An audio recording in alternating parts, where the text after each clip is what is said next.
You should be a monster. You know, because everyone says, well, you should be harmless, virtuous. You shouldn't do anyone any harm. You should sheath your competitive instinct. You shouldn't try to win. You know, you don't want to be too aggressive. You don't want to be too assertive. You want to take a back seat and all of that. Wrong. You should be a monster, an absolute monster, and then you should learn how to control it.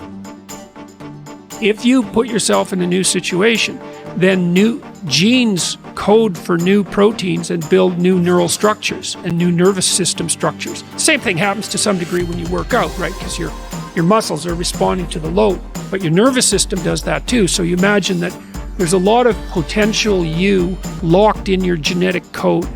And then if you put yourself in a new situation, then the stress, that's the situational stress that's produced by that particular situation, unlocks those genes and then builds new parts of you. So that's very cool, because who knows how much there is locked inside of you. A harmless man is not a good man. A good man is a very, very dangerous man who has that under voluntary control.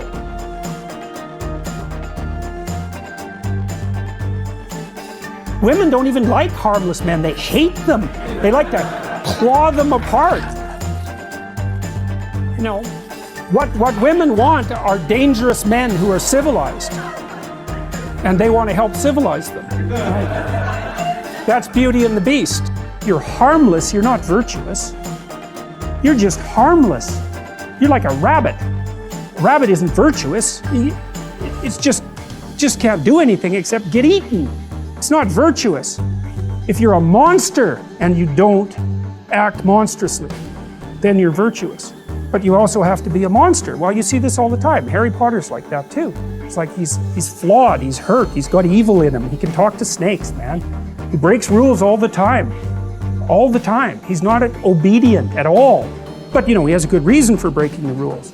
And if he couldn't break the rules, him and his little clique of rule-breaking, you know, troublemakers, if they didn't break the rules, they wouldn't attain the highest goal.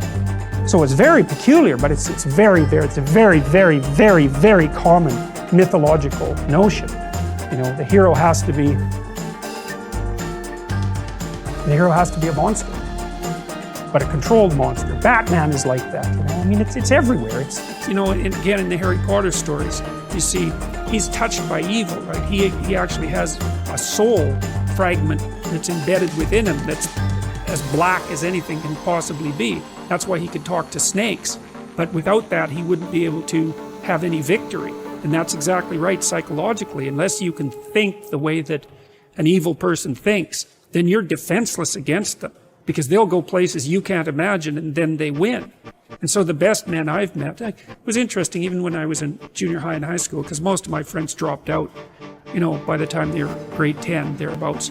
And a lot of them were guys who developed physically. They're pretty powerful, and they're just damn sick of putting up their hand to go to the bathroom. It's like, you know, they're not doing that anymore. One of my friends got kicked out when he sort of challenged the gym teacher, you know, physically. And the gym teacher, he could do an iron cross. He was a tough guy, and so it was no trivial matter for my friend to stand up to him, but he got expelled anyways.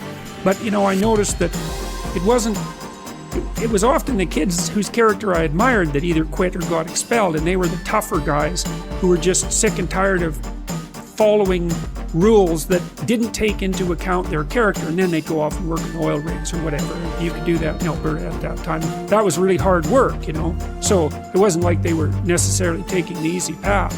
But like, a harmless man is not a good man. A good man is a very, very dangerous man who has that under voluntary controls.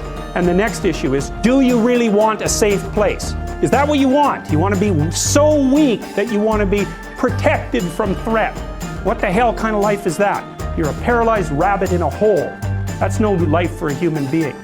You should be confronting danger and the unknown and malevolence, because, and the reason for that too is, this is the weird paradox. And I believe this is the paradox, first of all, that was discovered in part by Buddha, but also laid forth very clearly in Christianity, which is that the